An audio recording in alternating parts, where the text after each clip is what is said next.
Helo, siwmai. Mae hwn yn rhan o gyfres o raglenni yn cynhyrchu wedyn a yn sôn am y cwricwlwm newydd, y cwricwlwm i Gymru wedyn. Fe'n annog chi mwyn i edrych ar un blaenorol o falle sy'n sôn am cynefin. Ond heddi beth i fi am drafod gyda chi yw Stori Cymru a'r rhan yma sy'n cael ei chwarae yn y cwricwlwm. Hoffwn i ddechrau trwy sôn am Cymru fach yn rhan o byd mor fawr. A fi'n dechrau gyda hwn, a da fi nôl y fe unwaith eto ar y diwedd, a beth yw rôl Cymru yn ein byd mawr ni'n byw mewn. Hoffwn i ganolbwyntio ar dau air sy'n ymddangos yn y cwricwlwm. Ac mae rwydd i chi wedi mae 26,888 o eiriau yn y cwricwlwm sydd gyda ni sy'n dod allan, ond fi dim ond mynd i ganolbwyntio heddi ar dau o'r geiriau sy'n ymddangos, sef Stori Cymru yn hynny o beth. Ac mae'r stori mynd nôl mewn gwirionedd dros 130 o flynyddoedd yn ôl wedyn i'r dyn yma, Huw Edwards. A Huw Edwards ysgol yn arolygwr ysgolion, yn llenor, yn awdur, yn cyhoeddwr cylchgronau, a gallu ddadlau ar un enwocaf oedd wedi cyhoeddi wedyn oedd Cymru'r plant wedi anelu at bobl ifanc yma yng Nghymru. I fabe oedd Sir Ifan ap Owen Edwards oedd wedi mynd ati i lunio'r Eisteddfod yr Urdd i ni. Ond OM i fi'n mynd i edrych arno a sôn amdano chydig yn y cyd-destun yma wedyn. Ac yn Cymru'r plant, yn y rhifin cyntaf sy'n cael ei cyhoeddi, fel chi wedi gweld fan hyn, yn Ionawr 1892, mae'n siarad yn uniongyrchol gyda pobl ifanc yng Nghymru. A'i nod ein prif nodau wrth gyhoeddi'r cylchgron yma oedd hyn. Mae arnaf eisiau dysgu hanes Cymru i chwi. Hanes eich gwlad chwi, a hanes eich tadau chwi eich hunain. Wrth gwrs, chi wedi gweld y cyfnod oes Victoria hwn, does dim sôn am mamau yn ogystal, so tadau a mamau. So, wrth i ni symud ymlaen, y tadau a mamau, roddasant eu bywyd i lawr dros eich cartrefi, y tadau a mamau, a fi'n llyfurio i gael Beibl i chi. Y tadau a'r mamau, fi'n dioddef angen, a sarhad wrth geisio cael moddion addysg i chi. Roedd y geiriau pwerus yma, fel ni'n gweud, wedi cael ei ysgrifennu dros 130 o flynyddoedd yn ôl, ac ni'n parhau yn ein ysgolion ni yma yng Nghymru hyd heddi, heb wireddu'r deheuad yma. Ond yn fy marn ni, mae'r cwricwlwm newydd yn rhoi'r cyfle ni. Mae'n datgan yn glir bod angen i ni sicrhau bod Stori Cymru yn cael ein dysgu i'n dysgwyr ifanc ni yma yng Nghymru. A dyna yn y pen draw yn gobeithio i uwcholeuo trwy'r cyflwyniad yma heddi. Hoffwn ni edrych falle ar y dechrau ar y gair cyntaf, sef stori, a edrych ar y syniad sydd tu ôl y stori. A fel ni'n gweud, mae'r stori ni, hyd yn oed yn dechrau yn gynharach na 130 o flynyddoedd yn ôl, dros 50,000 o flynyddoedd yn ôl, pan ymddangosodd dyn a menyw ar y tro cyntaf ar y blaned yma. A hoffwn ni ofyn cwestiwn syml i chi. Beth sy'n gwneud i ni mor bwerus? Beth sy'n gwneud i ni fel rhyw fath o diwiau ar y ddaear yma? Pam bod gyda ni'r ddawn i rheoli'r byd yma bellach fel diwiau? Ond dau nôl i'r ateb efallai ar gyfer y cwestiwn hynny. Y ddaear ei hunan, mae'r ddaear ei hunan yn 4.6 biliwn blwydd oed. As mae rhywun yn gweud rhyw ffigwr anhygol fel 4.6 biliwn o blwydd oed, mae ddim yn golygu unrhyw beth i fi mewn gwirionedd. So, beth i fi wedi gwneud yw symleiddio fe. Falle, dim ond yn gyfer fi, a meddwl amdano fe fel 46 o flynyddoedd. Dyna pa mor hen i'r ddeiar wrth i ni symleiddio fe. 46 o flynyddoedd yn ôl cafodd y ddeiar ei greu. Ac yn y cyfnod hynny wedyn, mae dyn a menyw wedi bod ar y ddeiar yma am 4 awr. Yn y 46 mlynedd, ni dim ond wedi bod yma am 4 awr. Tra bod y chwyldro diwydiannol yn y 46 o flynyddoedd yna wedi digwydd llai na munud yn ôl. Llai na munud yn ôl yn y 46 o flynyddoedd. Ac yn yr amser yma, mewn llai na munud, i ni wedi dynistrio hanner holl coedwigoedd glaw y byd. Ni yw'r creadur mwyaf dinistriol sydd erioed wedi bod ar y blaned yma. Os da fi nôl i'r cwestiwn, beth sy'n gwneud ni mynd i ddiwiau? Beth sy'n gwneud i ni gyda'r pŵer anhygoel yma i newid y blaned yma yn gyfan gwbl? Beth sy'n mor unigryw amdano ni? Wel, yr ateb syml yw, does dim byd. Does dim byd unigryw amdano ni fel unigolion byddwn ni'n dadle. Os ych chi roi fi er enghraifft ar ynys trofannol, gyda unrhyw greadur arall, os ych chi'n dychmygu llygoden falle, neu llew unrhyw greadur, o pe bai chi'n dod nôl mewn 6 mis, byddwn ni wedi diflannu, byddwn ni wedi marw sydd o fod, achos byddwn ni methu ymdopi. Ond sydd o fod bydd y llygoden fach yna dal yn fyw. So beth sy'n creu ni mewn i fath o dduwiau yw'r ffaith bod ni'n gallu cydweithio. A'r ddawn anhygoel yma, fel ych chi'n gweld yn y llun yma, le maen nhw'n hela y mamoth, y ffaith bod ni'n gallu cydweithio mewn 2 brif ffordd, yn hyblyg a mewn niferoedd uchel. A pe bai chi'n darllen hwn, byddwn ni'n yn gwrando ar hwn, byddwn ni'n gweld, wel, anifeiliaid eraill yn gallu cydweithio yn hyblyg, a'n mewn niferoedd mawr. Os chi'n edrych yr enghraifft ar y gwenyn yma, maen nhw'n gallu cydweithio mewn niferoedd mawr, ond maen nhw dim ond yn gallu gwneud e mewn un ffordd. Maen nhw'n gadarn yn y ffordd maen nhw'n gallu cydweithio gyda'i gilydd. Gwmws yr un ffordd wedyn, ba anifeiliaid eraill yn gallu cydweithio mewn hyblyg gyda'i gilydd. Y dolffiniaid yma, y monciod yma, ond maen nhw ddim yn gallu cydweithio mewn niferoedd mawr. Ni yw'r unig creadur ar y ddaear yma sy'n gallu gwneud y 2 beth yma. Pe bai chi edrych ar y llun yma gan Banksy, bydde fe'n anghytuno, pe bai chi roi mwnciod er enghraifft yn y Senedd yn Llundain, byddech chi'n cael falle well atebion na rhai o'n gwleidyddion ni. Ond trwy cydweithio, a trwy cydweithio mewn niferoedd mawr, i ni'n gallu creu pethau anhygoel fel dynoliaeth. Ni'n gallu rhoi dyn ar y lleiad er enghraifft, ni'n gallu adeiladu'r pyramidau yma yn yr Aifft, ac i gallwch chi ddadle, wel, o'r hyn wedi cael ei greu gan caethweision, ond wedi cael ei greu gan bobl yn cydweithio yn agos iawn gyda'i gilydd. Ni adeiladu'r wal yma, y Great Wall of China, er enghraifft. Ond beth sy'n caniatáu i ni wneud y pethau anhygoel yma? Wel, yn syml, ein dychymyg, imagination, ond hyd yn oed yn fwy na hynny, yw'r dawn sydd gyda ni i greu storïau. A drwy plethu storïau at ein gilydd, ni'n gallu cydweithio gyda'n gilydd mewn ffordd hyblyg. Yn syml, dyna beth yw hanes mewn gwirionedd, yw cydweithio yn agos iawn gyda'n gilydd mwyn creu stori, a stori o'r gorffennol yn hynny o beth wedyn. A dyma fi'n cyflwyno hwn am y tro cyntaf nôl yn y flwyddyn 2000. Chydig reit yn Ionawr, bydd oedd e 4 mis fi'n credu cyn bod Covid yn taro ni. A dyma fe mae storïau newid wrth i amser mynd ymlaen. Mae'n enghraifft berffaith. Mae'n dangos y sleid yma, ym Mhrifysgol Aberystwyth, o'n nhw'n lawnsio cwrs newydd ôl radd mewn addysg wedyn. Oedd Kirsty Williams yn siarad o'n flaen ni, a wedyn dethon nhw fi mewn i sôn am Stori Cymru ac yn y blaen. A dyma ni'n dadlen y pryd hynny, mae'r sleid yma, mae ystyr y sleid yma wedi newid yn sgil hynny wedyn. Dyma i'n gweud yma'r rhyfel cyntaf ar y chwith. Os rwy'n yn gwybod beth sy'n ar y dde, wel, Spanish flu o'n i'n gweud.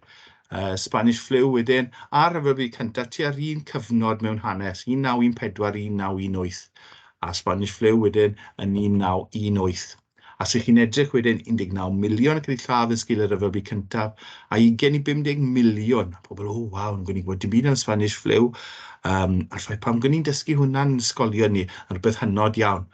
Yn anffodus, oherwydd y pandemig a effaith pandemig, ni'n gwybod llawer yn fwy am effaith pandemig ar ein bywydau ni a sut mae'n gallu newid ein bywydau ni yn gyfan gwbl. Ac felly mae'r stori yma ar y sleid yma wedi newid yn gyfan gwbl wedyn yn y blynyddoedd diwethaf, gallwch chi ddadle. Ond ni'n ogystal yn Aberystwyth yn sôn am y stori yma, pwy yw'r diawl mwyaf? Adolf Hitler, Mao Zedong a Paul Tibbets. A holi nhw pwy oedd e. Wrth gwrs, oedd neb yn ymwybodol o pwy oedd Paul Tibbets. Pawb yn ymwybodol o Adolf Hitler, yn rhannol gyfrifol am yr ail rhyfel byd, le bu farw 85 miliwn o bobl. Mao wedyn, yn arweinydd China, ac achosod newyn yn y 60au. A rili, dim ond yn y blynyddoedd diwethaf, dim ond yn y 20 i 30 mlynedd diwethaf, fi ni wedi gweld gwir ystyr y newyn digwyddodd yn China yn y 60au, le mae dros 60 miliwn o bobl yn cael eu lladd yn sgil polisïau comunyddol Mao. Paul Tibbets wedyn, wel, mae Paul Tibbets dim ond yn symud i fis Bawd. A trwy symud i fis Bawd, mae'n lladd 150,000 o bobl yn Hiroshima wrth i ostwm y bom atomig. Ac holi'r cwestiwn, pwy yw'r diawl mwyaf mewn gwirionedd? Ac yn hanes yn ein ysgolion ni wedyn, ni'n dysgu nhw am y gorffennol, ni'n dysgu nhw am y Tuduriaid, y 6 gwraig Harri'r Wythfed, y Titanic, y brwydr Hastings, Kennedys, ac heb os y Natsiaid. Fel athro sydd wedi dysgu hanes am dros 20 mlynedd yn un o'n ysgolion uwchradd ni, mae'n warthus meddwl wedyn bod pobl ifanc yn gadael yn ysgolion ni'n gwybod fwy am yr Almaen Natsiaid, gwybod fwy am Unol Daleithiau'r America, neu gwybod am hanes Cymru mewn gwirionedd. Mae'n rhaid bod ni'n newid hyn. Mae'n rhaid sicrhau bod ein pobl ifanc yn ein ysgolion ni yn dod i ddeall llawer yn fwy am hanes Cymru.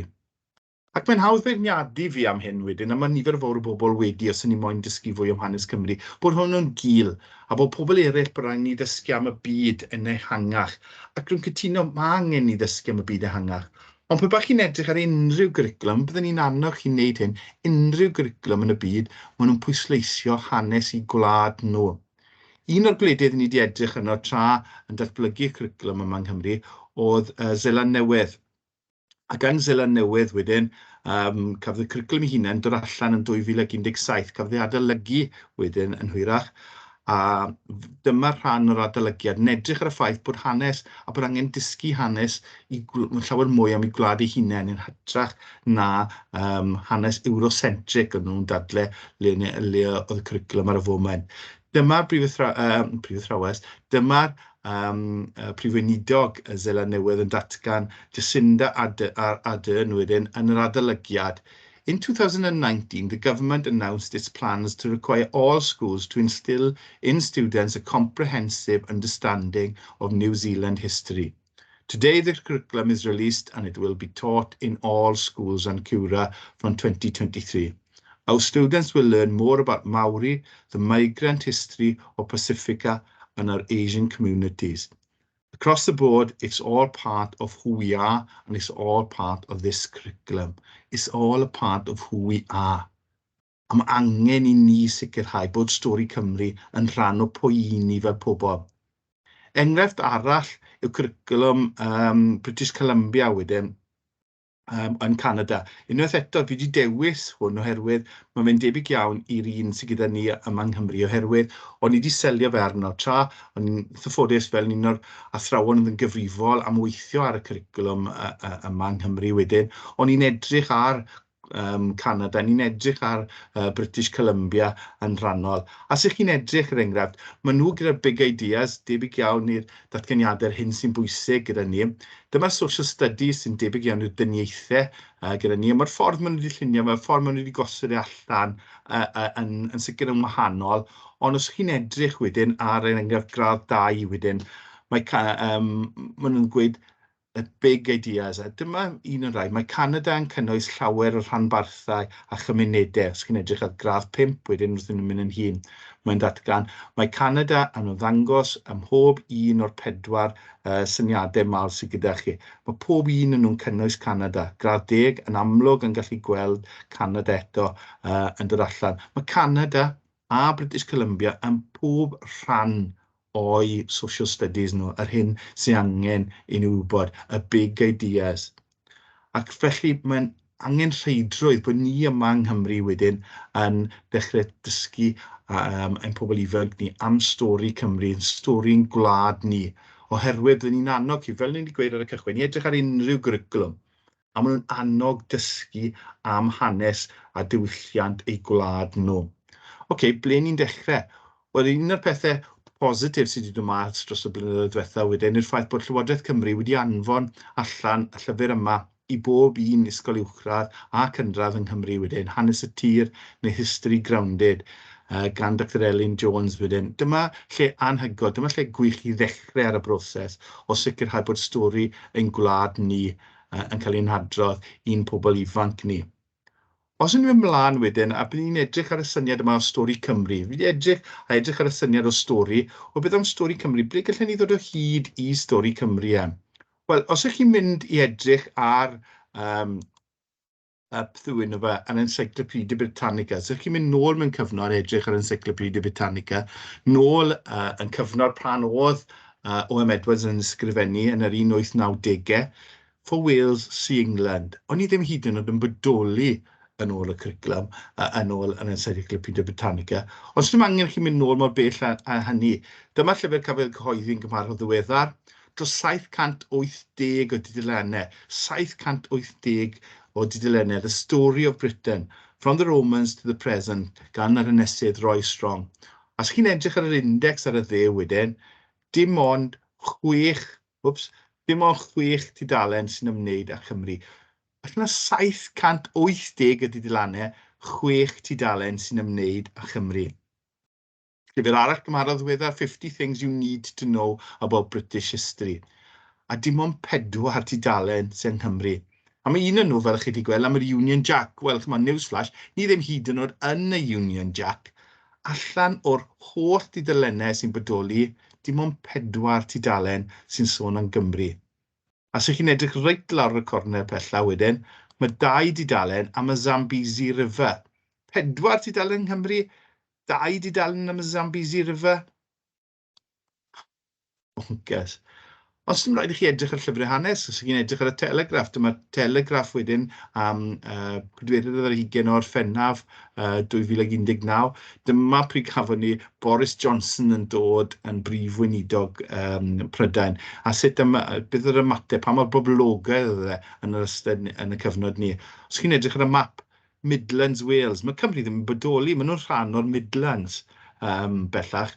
Chymod, mae'n warthus. Mae'n rhaid bod ni'n dysgu am ein stori ni, un pobl ifanc ni. A gwmws yr un peth wedyn yn hynny o beth yw Brwydyr Aginco. Os chi'n edrych am hanes Brwydyr Aginco, William Shakespeare, wrth gwrs, yn ei drama Harri'r Pumed, rhan 2, yn adrodd ar ran farwell llinellau, fair we band of brothers, for he today that sheds his blood with me shall be my brother. Mae'n datganiad wirioneddol gwefreiddiol. Ond os chi'n edrych yn agos ar y frwydr yma, dim gwir mirch, y pobl sy'n ar y cyffylau, y boneddigion ac yn y blaen, enillodd y frwydr.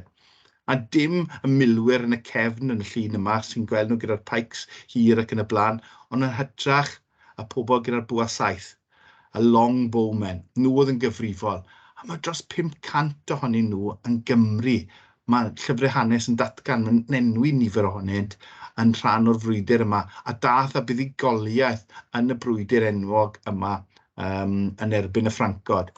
Ond pe bai chi'n edrych yn Ionawr 2021 wedyn, a gyrchgron efallai byddai'n pobl ifanc ni'n prynu pe bai nhw gyda diddordeb yn hanes. A chi'n edrych ar Brwydyr Aginco.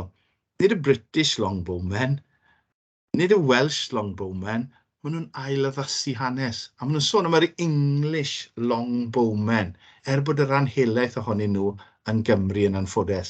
Ac wrth i fi edrych ar y llyfrau yma, edrych ar y cylchgronau yma, a'r papurau newydd yma, mae'n rili troi rhywun, os yna gen i'n dysgu hwn yn ysgolion ni, mae'n pobl ifanc ni ddim yn mynd i gael yn unrhyw le arall.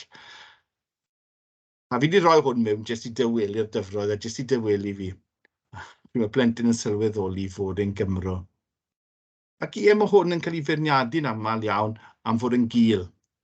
A chybod, i fi dyma y balchder mae'r pobl ifanc yma yn teimlo tuag at dydd Gwyl Dewi wedyn. Gyda chi stwffio'ch cestyll chi a'ch pallau gloch chi, a hyd yn oed y tîm rygbi pryd maen nhw'n gwneud yn wael, dyma beth sy'n rhoi llynyddoch i fi yn yr ystyr yma.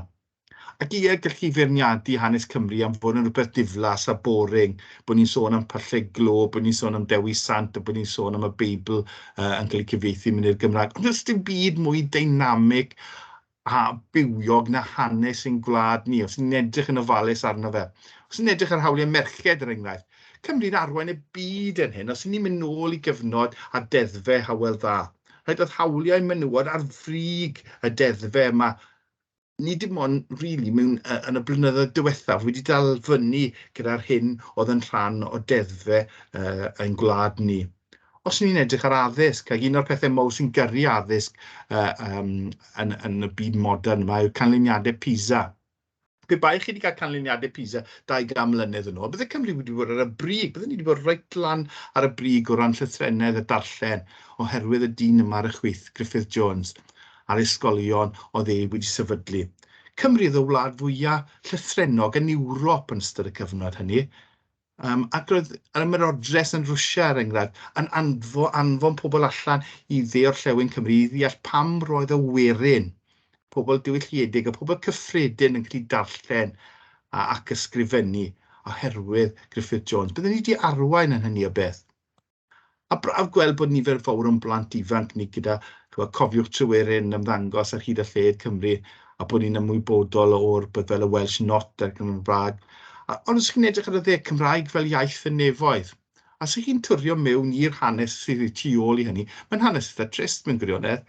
Roedd y syniad yma o Gymraeg fel iaith y nefoedd wedi dod yn ganol y 4th ganrif ar 15, le roedd pobl dosbarth canol Cymreig ddim yn poeni bod eu plant nhw ddim yn siarad Cymraeg, oherwydd unwaith bydden nhw'n mynd i'n nefoedd roedd pawb, so dim ots os oedd y Gymraeg yn marw yma ar y ddeiar, a roedd beirdd fel ceiriog, oedd yn sgrifennu nant y mynydd groiw loiw yn ymdroelli tua'r plant.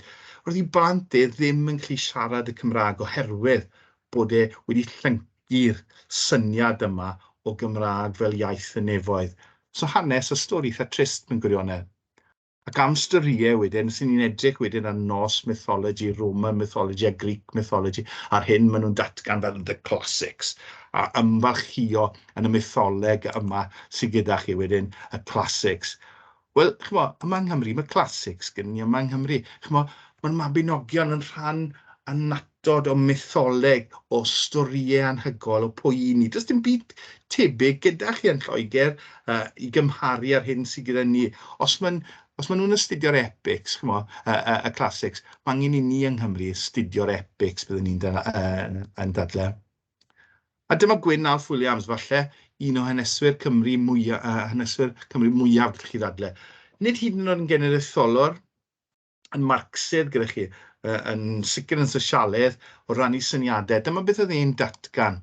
Since 1410, most Welsh people at some time or another, if only in some secret corner of the mind, have been out with Owen Glyndŵr and his barefoot warriors, for the Welsh mind is still haunted by its lightning flash vision of a people that were once free.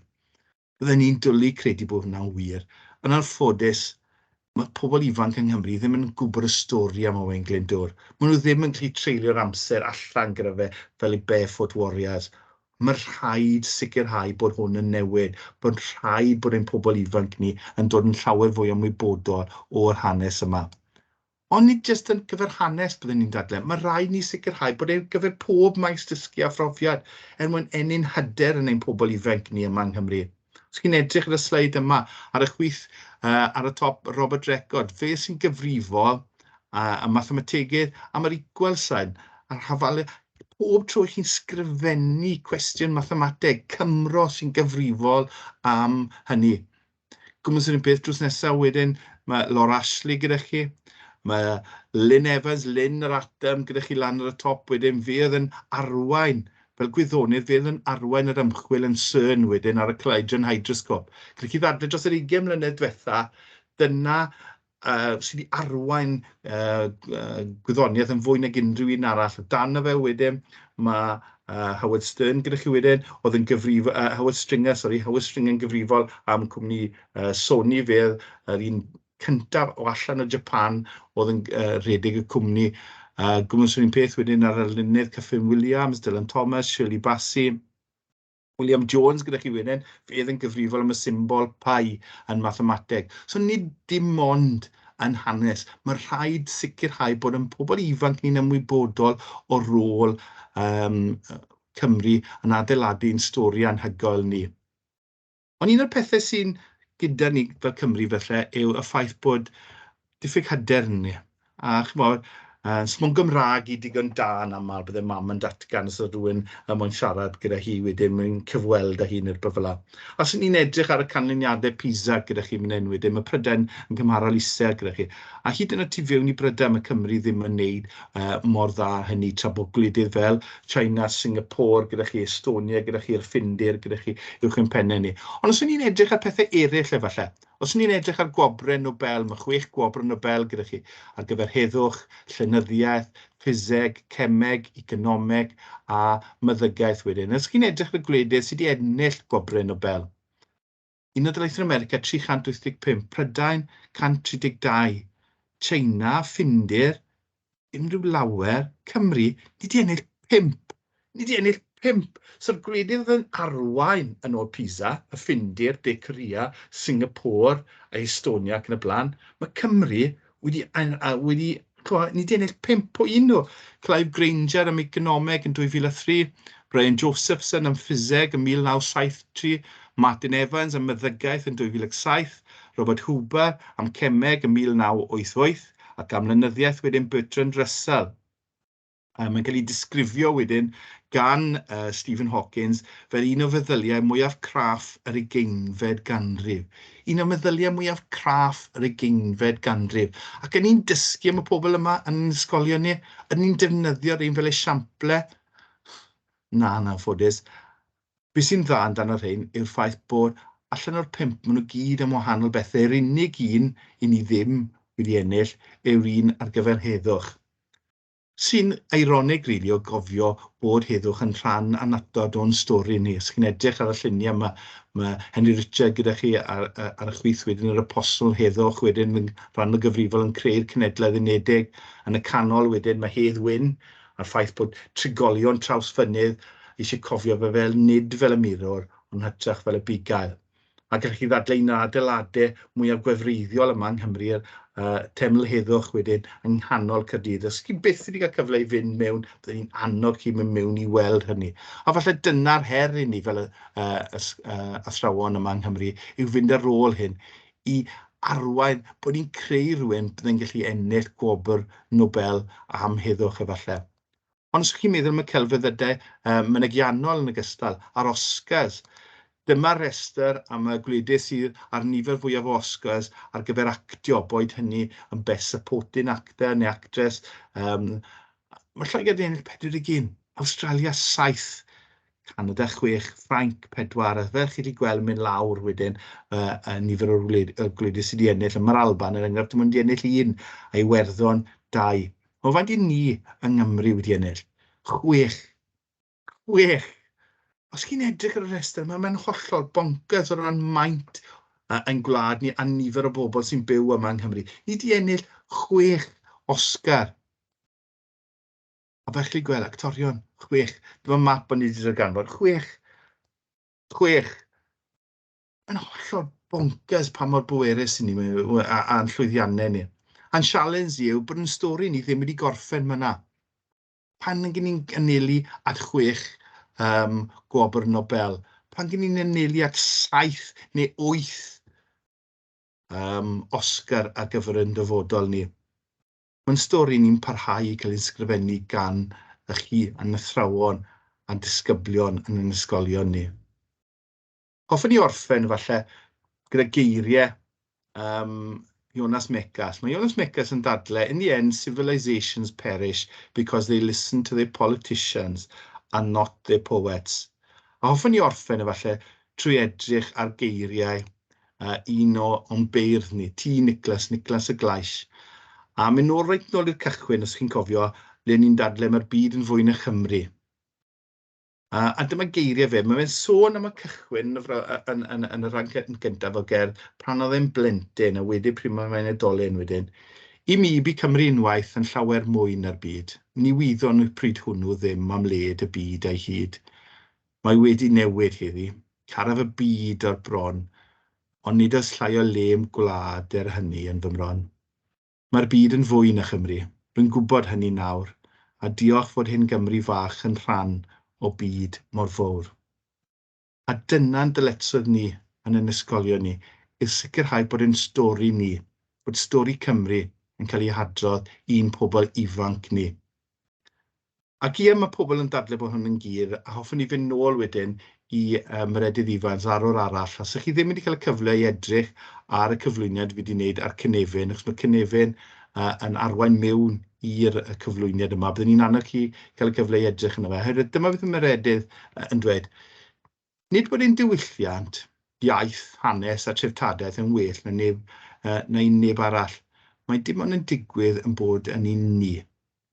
A dyna beth sy'n angen ni sicrhau, bod ein pobl ifanc ni yn ein ysgolion ni yn cael diwylliant, iaith, hanes a treftadaeth ein gwlad ni, ein stori ni. Diolch yn fawr i chi gyd. A gobeithio bod hwnna wedi sbarduno chi o leia i edrych ar stori'n gwlad ni unwaith eto.